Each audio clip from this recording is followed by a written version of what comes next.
Good morning, my dear student. Today we are going to read your chapter 5, class 12th history through the eyes of the travelers. Perceptions of society 10th to 17th century. In this chapter, we have read about the three travelers, Alberonius, Ibn Battuta, and Francois Bernier. What it discuss about the Indian society, culture, administrative system, city, language, and Indian intellectuality, their art and craft, everything we have read, we are discussing here. In this chapter, this is very interesting matter which we have read, that sometimes they explain about those matter which is not important for the history, but they explained it.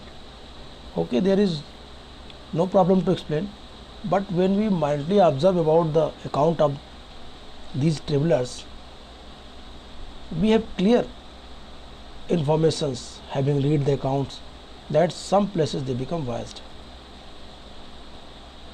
But whatever they wrote, that was very important to understand the actual situation of the contemporary society, culture and traditions when they reached here, what they wrote in their account, what they mentioned in their account. So today we are going to read the questions of land ownership according to Francois Bernier. Francois Bernier, as you know that he reached in India in 17th century in the Mughal court and wrote his text, The Travel in the Mughal Empire. In the text, he questioned on land ownership. He wrote that according to Bernier, one of the fundamental differences between the Mughal India and Europe was the lack of private property in land in the former. He was a firm believer in the virtues of private property and saw crown ownership of land as being harmful for both the state and its people.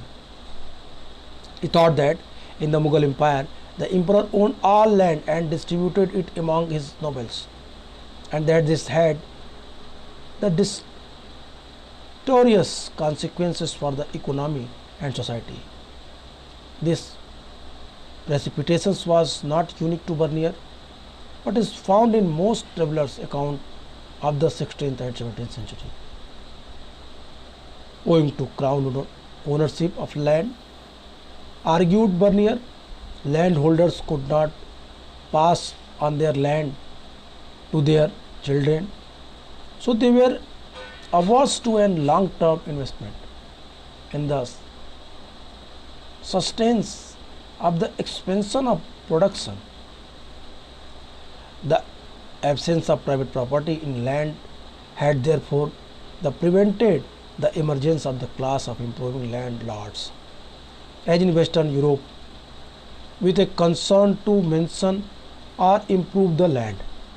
It had led to uniform ruinations of agriculture, excessive oppressions of the peasant, and the continuous decline in the living standard of all sections of the society except the ruling aristocracy.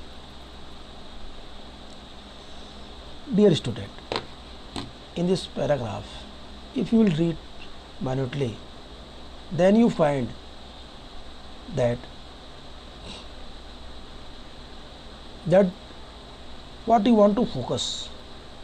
You want to focus the condition of the peasant in the Mughal Empire. Which type of problem they faced is also explained by him.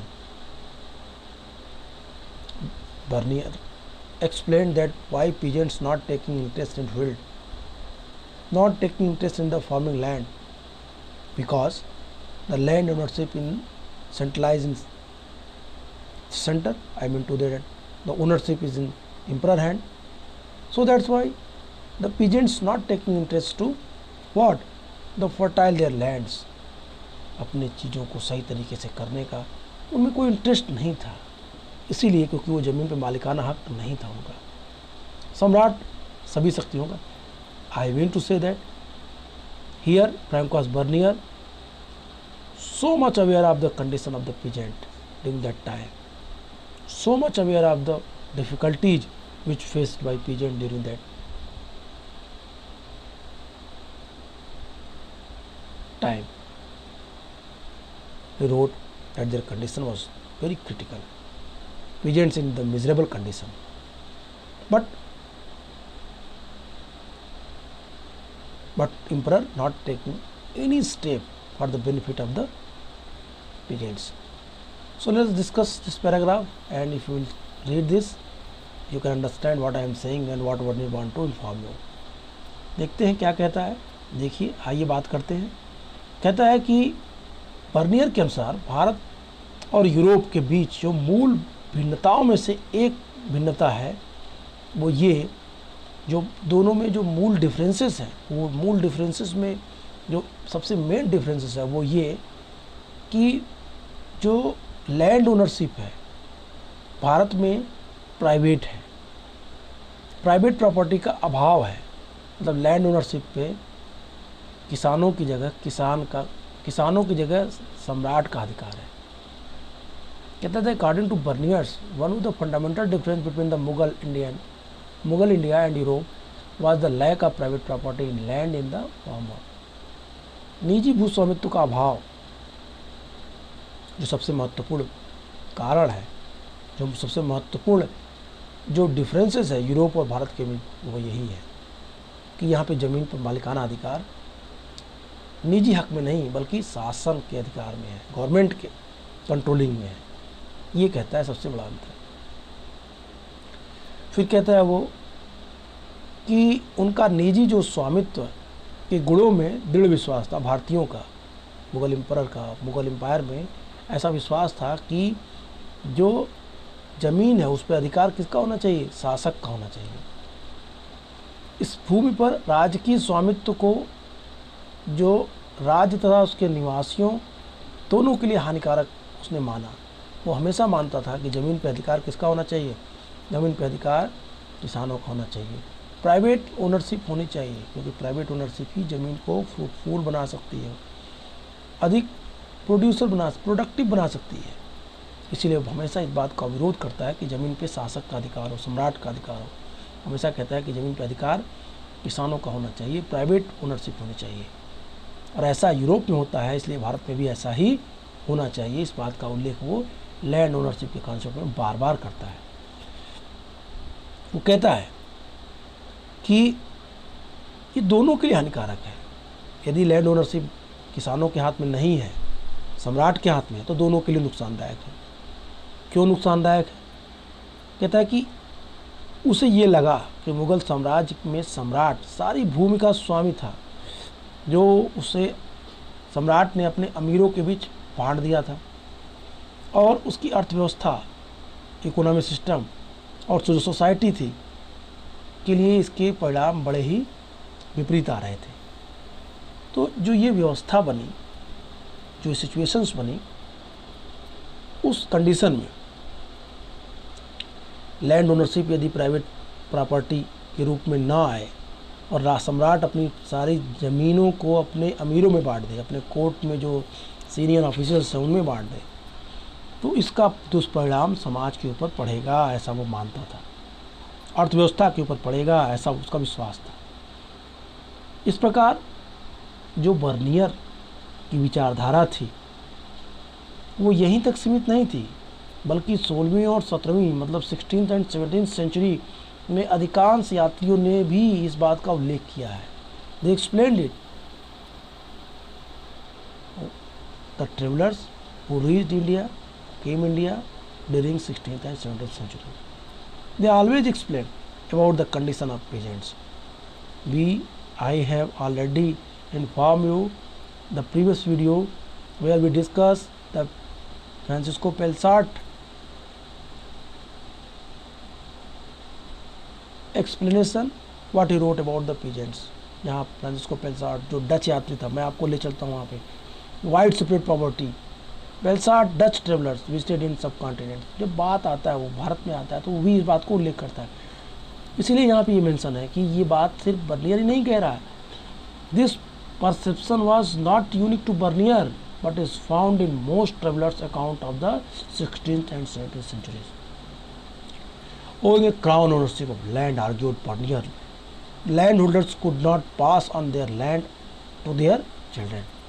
एक समस्या ये भी थी, राज की जो भूमि स्वामित्व के कारण बर्नियर तर्क देता है कि जो भू सुधारक अपने बच्चों को ज़मीन नहीं दे सकते थे, इसलिए जो किसान थे वे ज़मीन अपने बच्चों में ट्रांसफ़र नहीं कर सकते, उसकी सक्सेसरशिप, उसका सक्सेशन अपने बच्चों में ट्रांसफ़र नहीं कर सकते थे, इसलिए वो उत्पादन के स्तर को बनाए रखने में या उसकी बढ़ोतरी के लिए दूरगामी निवेश के प्रति उत्तरदायी नहीं थे, वो उसके बेटरमेंट के लिए प्रयास नहीं करते थे। इस प्रकार जो प्राइवेट ओनरशिप के अभाव में बेहतर भूधारकों, लैंड ओनर वर्ग का उदय जैसा कि पश्चिमी यूरोप में हुआ को भारत में रोक दिया गया। भारत में जो प्राइवेट ओनरशिप थी वो नहीं विकसित हो पाई। कहता है भूमि के रखरखाव में बेहतरी के प्रति सजग रहते तो निश्चित रूप से यह भूमि अधिक उत्पादक योग्य हो जाती, लेकिन वास्तव में ऐसा हो नहीं पा रहा था क्योंकि भारत में ज़मीन पे प्राइवेट ओनरशिप नहीं थी। ज़मीन पे सम्राट का एक अधिकार था, इसलिए अमीर हो या किसान हो कोई भी ज़मीन की उत्पादक क्षमता को बढ़ाने के लिए प्रयास नहीं कर रहा था। इसीलिए परिस्थितियाँ खराब होती चली गई।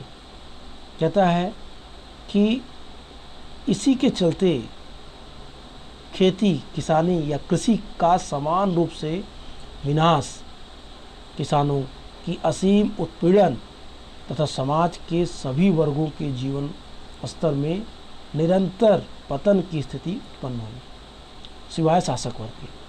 शासक वर्ग तो गरीब धनी बना रहा, लेकिन किसान डे बाय डे कमज़ोर होता चला गया। इसीलिए अगर आप सोर्स 11 को पढ़ेंगे तो आपको जो फ्रांसिस्को पेलसाट की जो डिस्कशन हम लोगों ने किया, ऐसे ही कुछ आपको यहाँ पे दिखेगा। The poor peasants, Francois Bernier किसानों के बारे में क्या लिखता है। फ्रैंकोइस बर्नियर कहता है, बर्नियर यहाँ ग्रामीण अंचलों में, ग्रामीण इलाकों में किसानों की विषय में एक विवरण देता है। क्या कहता है देखिए, of the vast tract of the country, the constituting empire of the Hindustan, many are little more than sand or barren mountains badly cultivated and thinly populated. Even a considerable portions of the good land remains untilled for want of laborers, many of whom perish in consequences of the bad treatment they experience from governors.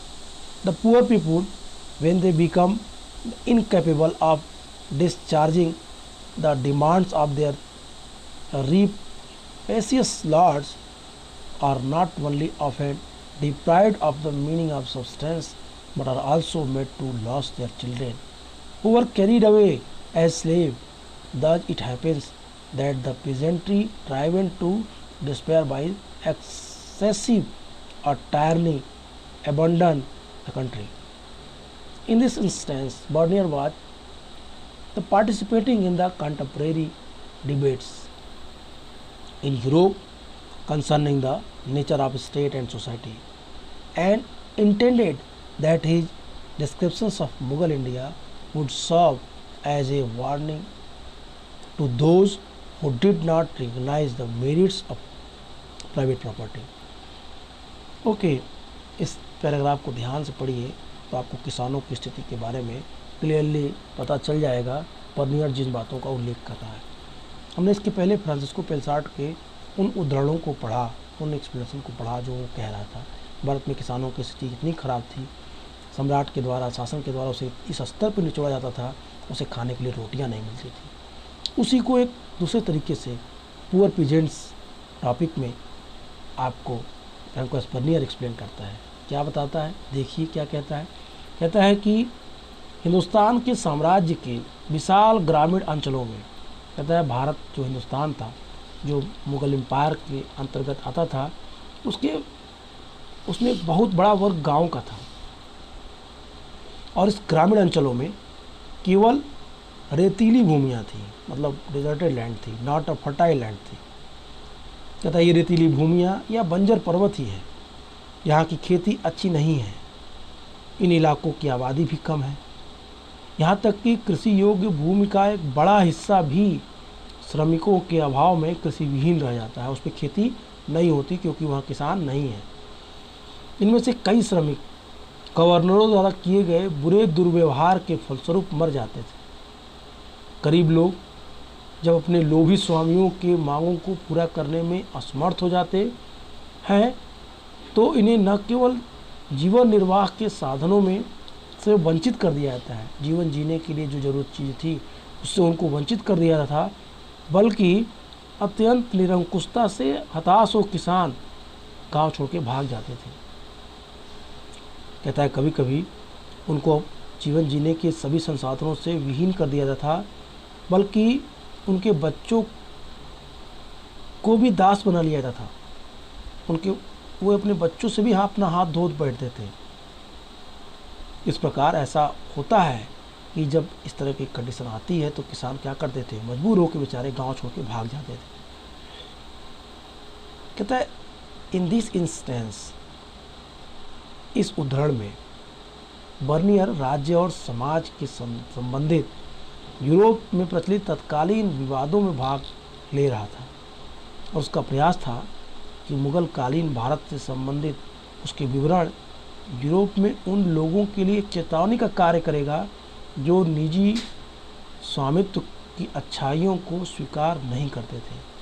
कहने का sense ये है कि अपनी इस explanation से वो Europe के लोगों को क्या कर रहा था, अवेयर कर रहा था। यदि आप लोग भी प्राइवेट प्रॉपर्टी पे ध्यान नहीं देंगे, प्राइवेट ओनरशिप पे ध्यान नहीं देंगे, तो आपको भी ऐसी समस्याओं का सामना करना पड़ेगा, क्योंकि वह बहुत सारे डिस्कस और डिबेट में पार्टिसिपेट कर रहा था। अब आगे क्या कहता है, अब आप यहाँ देखिए किसान की कंडीशंस, और एक बैल है उसके पास, कुछ चीज़ें हैं, लाठी हैं, मतलब एक कंडीशन एकदम ख़राब है। कहता है as the extension of the Bernier described the Indian society as a consisting the undifferentiated masses the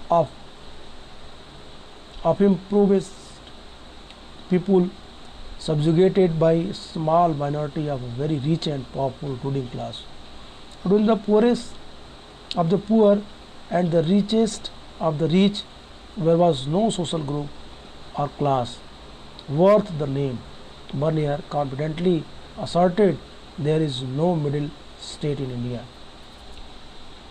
यहाँ पे बर्नियर एक विशेष बात कहता है कि भारत में मध्यम वर्ग का अभाव था, भारत में मध्यम वर्ग नहीं था। वो इन चीज़ों को एक्सप्लेन करते हुए जब कहता है इस बात को कि भारत में धनी से धनी वर्ग के लोग थे। As an extension of the Bernier described the Indian society as consisting the undifferentiated masses, the impoverished people subjugated by a small minority of very rich and powerful ruling class. Between the poorest, the poor, richest of the rich, there was no social group or the class worth the name. Bernier confidently asserted there is no middle class state in India.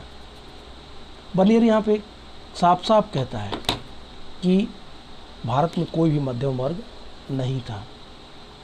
वो कहता है कि इसके विस्तार के रूप में Bernier Bharatiya Samaj के दरिद्र लोगों, जो उसने सोर्स 2 में एक्सप्लेन किया, उसके अकॉर्डिंग वो कहता है कि अगर हम इसको माइन्यूटली ऑब्जर्व करें तो हम कह सकते हैं कि समाज में सिर्फ 2 ही वर्ग थे।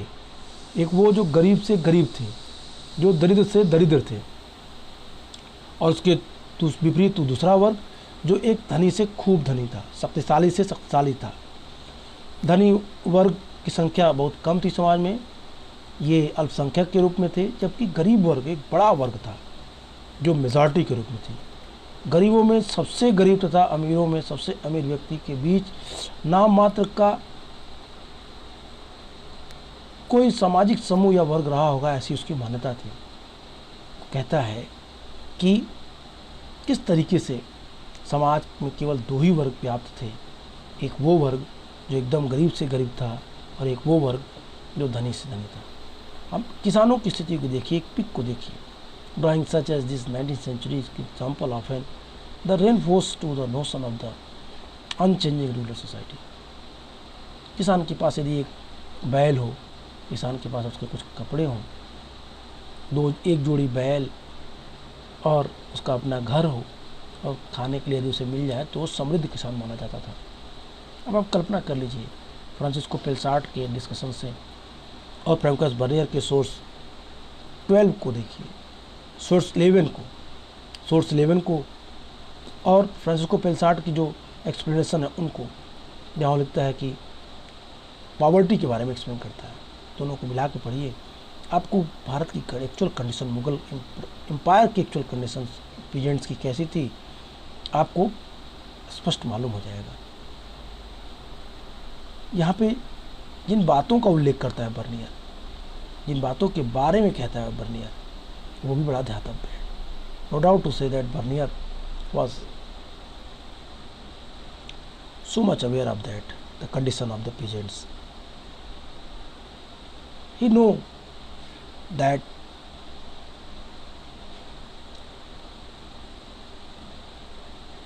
The miserability of the peasants, उनकी दयनीयता के बारे में वो जानता है। वो कहता है, अगर सोर्स 12 को भी देखें तो वार्निंग ऑफ यूरोप को क्या वार्न करता है, वो कहता है, बर्नियर चेतावनी देता है, वार्निंग देती है। कहता है कि यदि यूरोप के शासकों ने मुगल ढांचे के अनुसरण किया तो उनका क्या हास्य होगा, इस बातों का उल्लेख यहाँ करता है।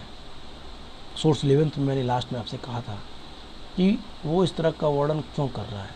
वो प्राइवेट ओनरशिप, लैंड ओनरशिप को प्रमोट कर रहा है और ये बातें अपने लोगों से, यूरोप के लोगों से कह रहा है कि आप लोग अगर ऐसा करेंगे तो आपको भी बुरी स्थिति से सामना करना पड़ेगा।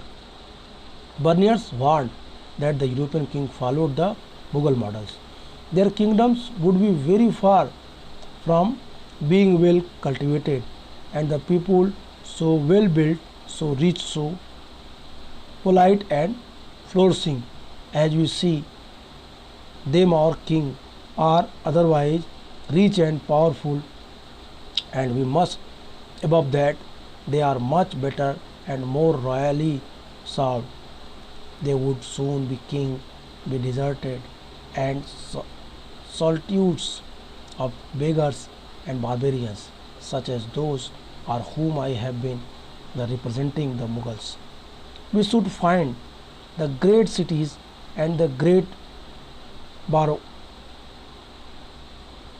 the reindeer, the uninhabitables because of ill air, and to fall of ruin without any bodies taking care of repairing them.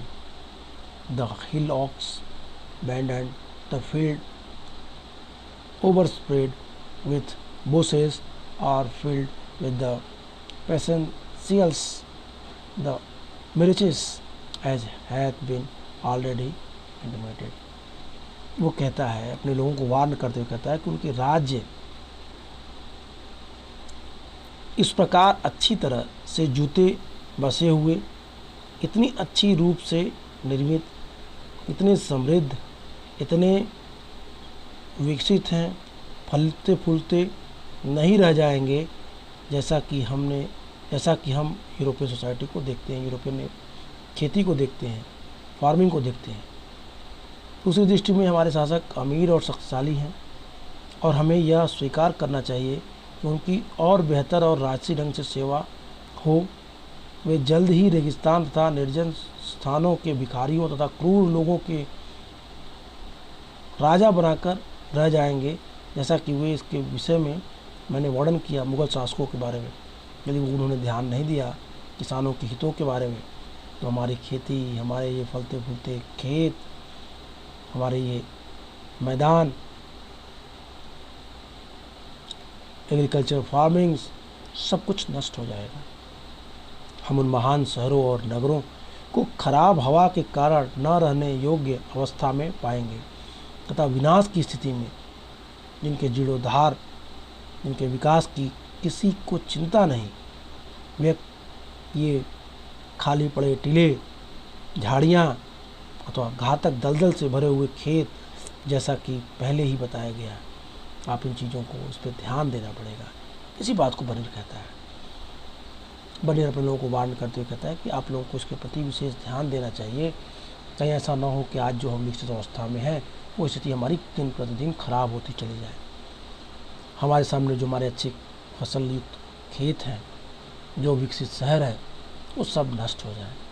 इसलिए वो प्राइवेट ओनरशिप को बार बार महत्ता देता है, बल देता है कि प्राइवेट ओनरशिप बने रहे। अब जो वर्णन करता है, कहता है this then is so Bernier saw the Mughal empire. Its king was the king of beggars and barbarians. Its cities and towns were ruined and the cantonment with ill air and its field absorbed with the bushes and full of pestilence, the marishes, and all this because one reason, crown ownership of the land. Curiously, none of the Mughal officials' document suggest that state was the sole owner of land. For instance, Abul Fazl's 16th century officials chronicler of Akbar's reign described the land revenue as a remuneration of the sovereignty, as the claimed by the ruler on is a subject for the protectonic provide rather than as rent or land that he owned. It is possible that the European travelers credited such claims as rent because land revenue demands were often very high. However, this was actually not rent or even a land tax, but a tax other crop. For more details see chapter 8.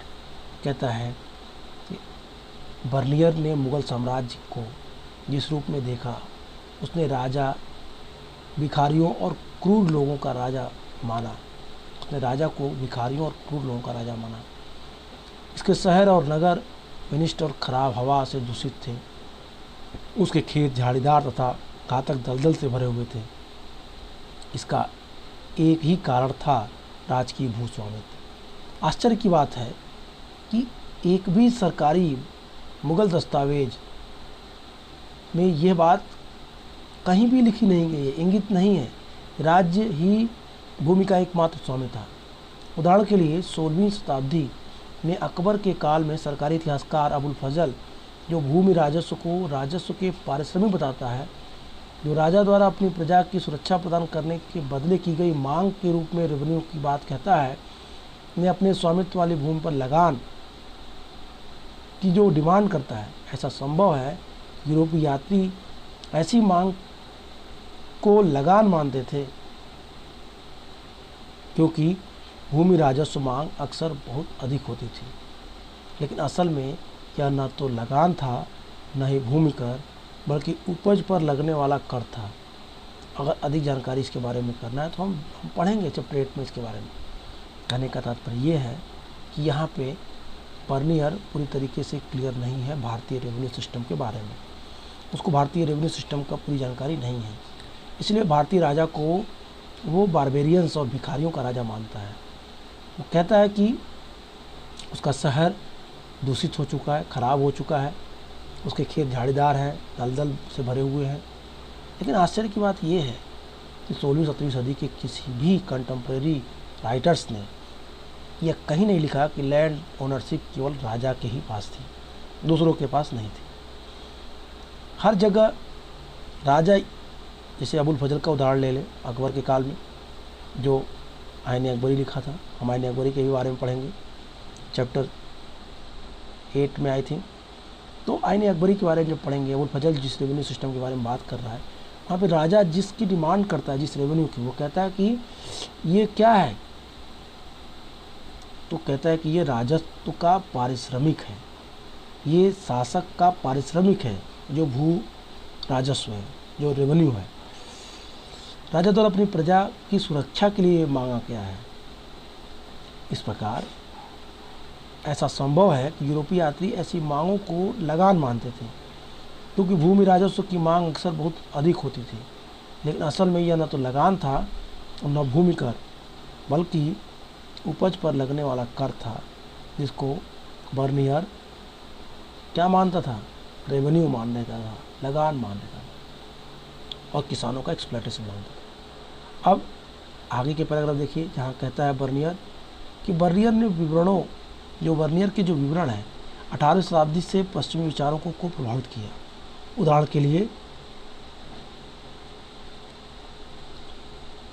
के लिए अगर आप देखेंगे तो कहता है कि Karl Marx, जो एक आर्थिक विचारक थे, कार्ल मार्क्स ने इन चीज़ों को एक्सप्लेन किया। इसी आधार पे बर्नियर्स के विचारधारा से प्रभावित हुए और 19वीं सेंचुरी में कार्ल मार्क्स ने इस विचार को एशियाई उत्पादन शैली के सिद्धांत के रूप में आगे बढ़ाया। यह तर्क दिया कि भारत तथा अन्य एशियाई देशों में जो उपनिवेशवाद से पहले जो सरप्लस प्रोडक्शन था, उसका अधिग्रहण राज्य के द्वारा होता था। इसमें से एक ऐसे समाज का उद्भव हुआ जो बड़ी संख्या में स्वायत्त तथा आंतरिक रूप से समतावादी ग्रामीण समुदायों से बना था। इन ग्रामीण जो समुदाय थे, जो विलेजर कम्युनिटी थी, राज की दरबार का नियंत्रण इनके ऊपर होता था और अब तक अधिशेष की आपूर्ति निर्विघ्न रूप में की जाती थी। इसकी स्वायत्तता का सम्मान किया जाता था, एक निष्क्रिय प्रणाली के रूप में ये मानी जाती थी। इस प्रकार जो कंडीशंस थी वो बड़ी विचित्र थी। कहता है, अगर आप देखें, however we will see the chapter 8, this picture was the rural society was far from rural fact during, नहीं थोड़ा और एक पहले पैराग्राफ पहले देखें जो जिसको हमने एक्सप्लेन किया। It is better for you that if you discuss the previous paragraph which I explain in Hindi. Why? Because you आप कंफ्यूज ना हो, इसलिए कह रहे हैं this idea was further developed the concept of the Asiatic mode of production by Karl Marx in the 19th century. He argued that in India and other Asian countries before the colonialism, surplus was of societies that was composed a large number of autonomous and the internally the egalitarian village communities. The imperial court presides over these village communities, respecting their the autonomy as large of the flow of the surplus was unimpeded. This was regarded as the stagnant system. However, as we will see the chapter 8, this picture of rural society was far from true. In fact, during the 16th and 17th centuries, rural society was characterized by the considerable social autonomy and economic differentiation. At one end of the spectrum were the big jamidars who enjoyed the superior rights in land, and at the other the untouchable, the landless laborers. In between was the big peasants who used hired labor and engaged in the commodity productions, and the smallest peasants who could barely produce for his substances. कहता है, ध्यान से अगर देखेंगे इसको तो आपको समझ में आएगा कि साफ साफ कह रहा है यहाँ पे क्या, कि कहता है कि किस तरीके की स्थिति थी। कहता है कि 19वीं शताब्दी में जो कार्ल मार्क्स ने वर्णन किया और एक नए वर्ग के अभ्युदय की बात की जो सरप्लस प्रोडक्शन पर आधारित था और जिनके ऊपर शासन का कंट्रोल था, लेकिन ये जो निष्क्रिय प्रणाली के रूप में मानी जाती थी, परंतु जैसा हम देखते हैं अध्याय 8 में, ग्रामीण समाज का यह चित्रण सच्चाई से बहुत दूर था। बल्कि 16वीं और 17वीं शताब्दी में ग्रामीण समाज में चारित्रिक रूप से बड़े पैमाने पर सामाजिक और आर्थिक विभेद था। एक और बड़े जमींदार थे जो भूमि पर उच्च अधिकारियों का उपभोग करते थे, और दूसरी ओर अस्पृश्य भूमि विहीन श्रमिक थे। इन दोनों के बीच में बड़ा किसान था जो किराए के श्रम का प्रयोग करता था और माल उत्पादन में संलग्न रहता था। साथ ही अपेक्षाकृत छोटे किसान भी थे जो मुश्किल से निर्वहन लायक उत्पादन करते थे। हम इस पूरे रेवेन्यू सिस्टम के बारे में पढ़ेंगे चैप्टर 8 में, जहाँ हम देखेंगे कि लैंड रेवेन्यू सिस्टम किस तरीके से विकसित थी, कहाँ कहाँ उसका विकास था। आज के लिए इतना ही। नेक्स्ट वीडियो में फिर मिलेंगे, बातें करेंगे और more complex of social reality. Okay, goodbye and take care.